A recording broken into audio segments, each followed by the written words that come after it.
use the complex variable, solve real integral along the curve, integral from 0 to 2 pi cos theta divided by 3 plus sin theta d theta। Last class में हमने जो integral किया था, यहाँ पे question कैसा है, यूज द कॉम्प्लेक्स वेरिएबल मतलब z, use the complex variable z technique to solve real integration. तो कॉम्प्लेक्स वेरिएबल का टेक्निक यूज करके इसको सॉल्व करना है, इसका मतलब क्या होता है, जो हमने रेसिड्यू थ्योरम यूज करके एग्जाम्पल को सॉल्व किया, बस वैसे ही इसको सॉल्व करना है। अब रेसिड्यू थ्योरम यूज करके जब हमने सॉल्व किया तो यहाँ पे पूरा कॉम्प्लेक्स वेरिएबल कंटेंट था, z के फॉर्म में क्वेश्चन था, तो इस पूरे टर्म को मुझे क्या करना है, z के फॉर्म में कन्वर्ट करना है।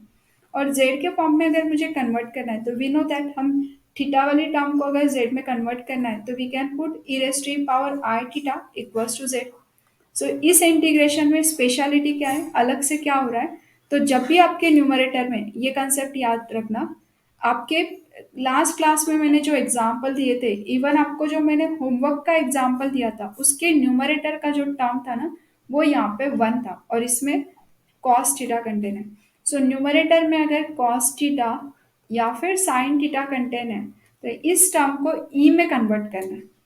सीधा सीधा एंगल देखो कितना है, तो angle is theta.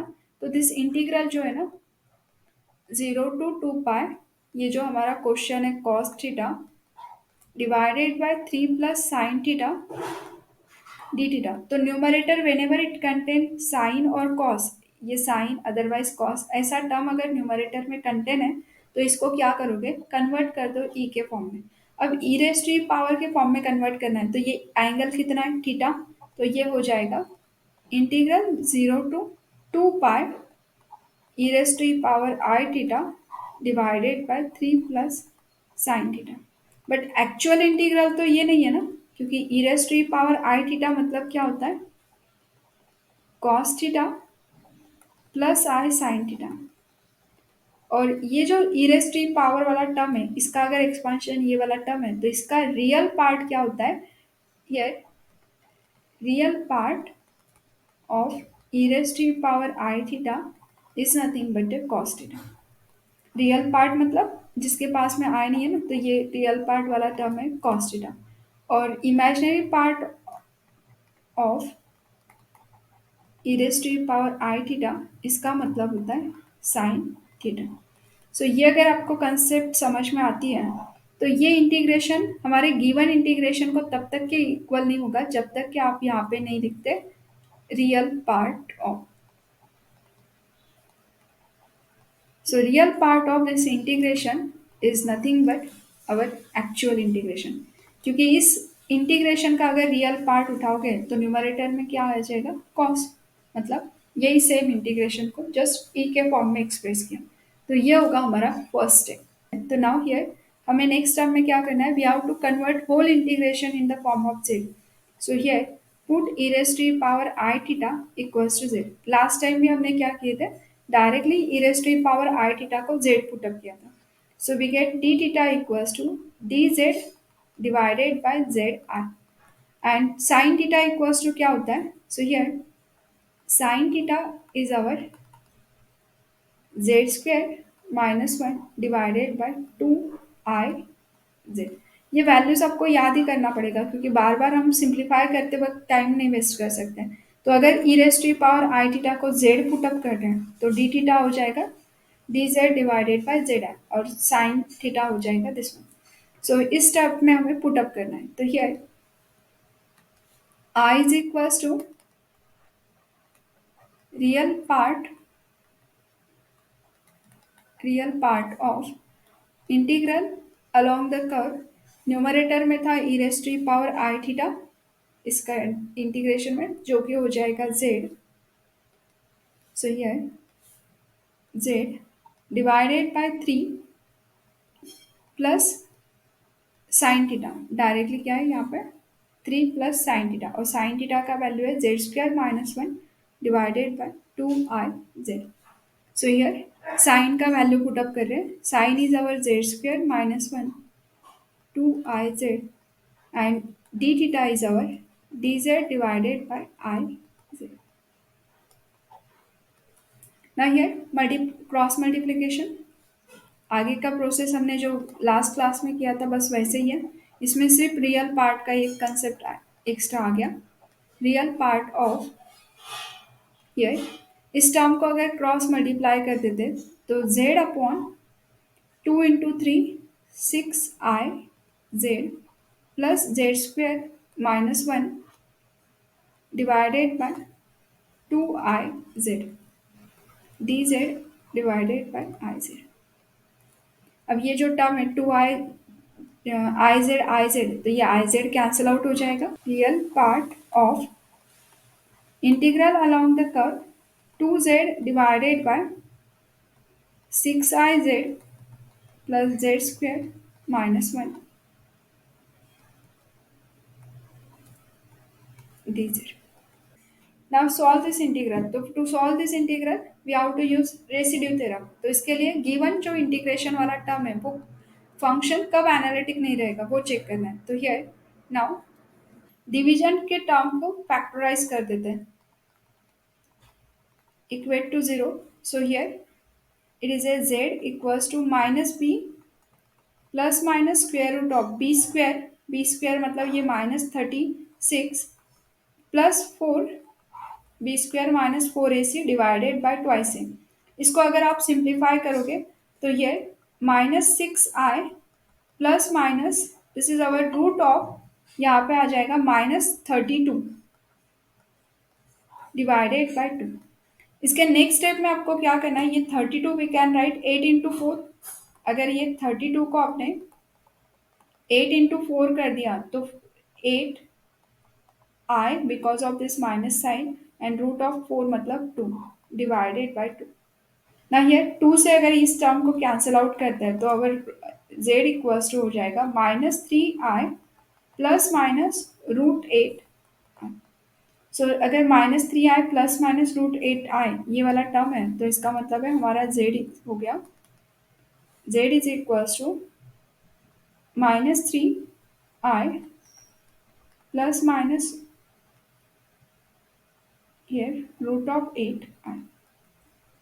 So therefore it is a root 3i plus root 8i. ये पहला वाला सिंगुलरिटी है एंड दूसरा है z equals to minus three i minus root eight i. So this are the two simple pole for our given ये जो function है integration के अंदर का फंक्शन उसके लिए. अब इसमें से इनसाइड द रीजन कौन सा लाया होता है वो चेक करना है. हमारा रीजन कौन सा है. Mod of z equals to one circle with centre zero radius is one. मतलब ये सर्कल ऊपर आई पे इंटरसेक्ट होगा below minus i one minus one.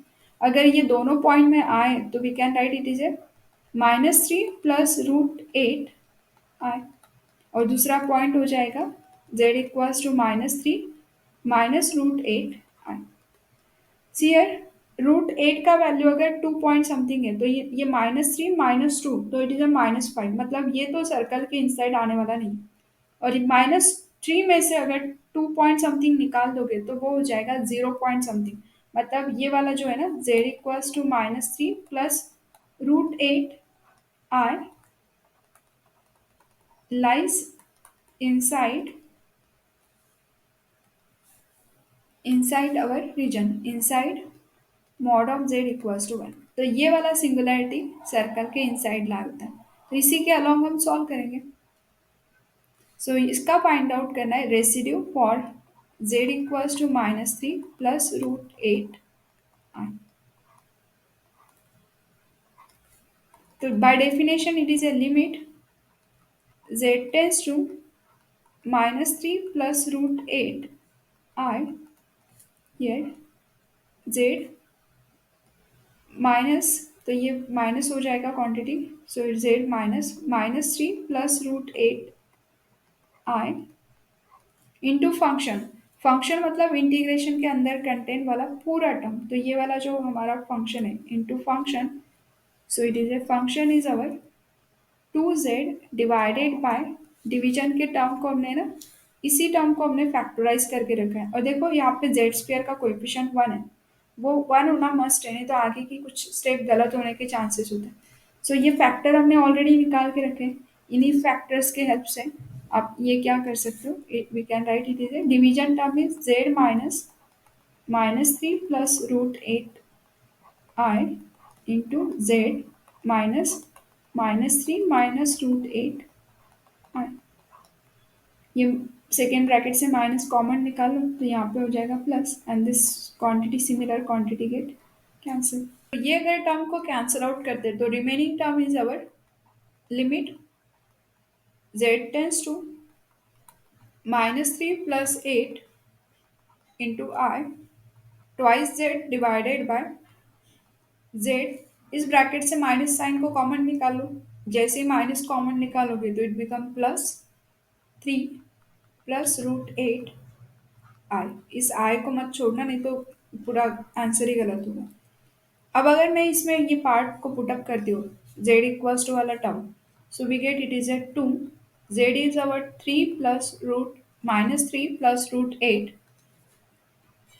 Here limit को पुटअप करना है, so we get -3 plus √8 I divided by z के जगह पे सेम वैल्यू पुटअप करें, so -3 plus √8 I plus 3 plus √8 I।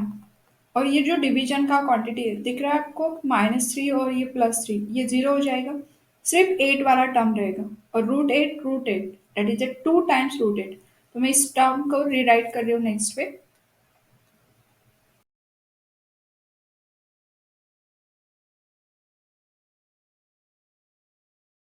ये वाला हमारा टर्म है, इसमें से -3 +3 का टर्म कैंसिल, और 8 वाला जो टर्म है तो इनका एडिशन होके डिवीजन में आ जाएगा 2 टाइम्स √8 I। जैसे 2 गेट कैंसिल, ये 2 गेट कैंसिल, आई का टर्म ये भी हो जाएगा कैंसिल आउट। तो मैं जस्ट कैंसिल लिखती नहीं हूँ, नहीं तो समझ में नहीं आता क्या था वहाँ पे। सो हियर ये 2 और I का टर्म अगर कैंसिल आउट हो गया तो we get z equals to -3 plus √8 divided by √8। Division के टर्म से आप सेपरेट कर सकते हो, so we get z equals to -1 upon, हमारा लेफ्ट हैंड साइड क्या है, z इक्वल्स टू नहीं है, रेसिड्यू इक्वल्स टू है, सो यहाँ पे residue equals to, so this is a term residue is equals to, so therefore इस division के टर्म से अगर टर्म को सेपरेट करते हैं तो here residue of z at -3 plus √8 I is -3 divided by √8 plus 1। So ये आ जाएगा हमारे रेसिड्यू का आंसर। अब हमें क्या करना था, एक्चुअली इंटीग्रेशन सॉल्व करना था। तो इंटीग्रेशन कैसा था, I इज इक्वल्स टू था integral, integral is our 0 to 2 pi cos theta divided by 3 plus sign theta is equals to, तो इंटीग्रेशन का आंसर क्या होता है, 2 pi I sum of residues, तो रेसिड्यू जो हमने निकाल के रखा है -3 √8 प्लस 1,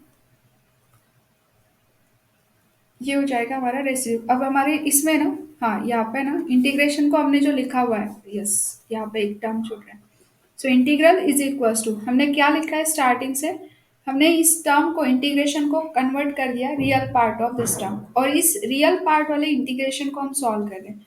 तो हमारे इसमें क्या होगा, इंटीग्रल इज इक्वल्स टू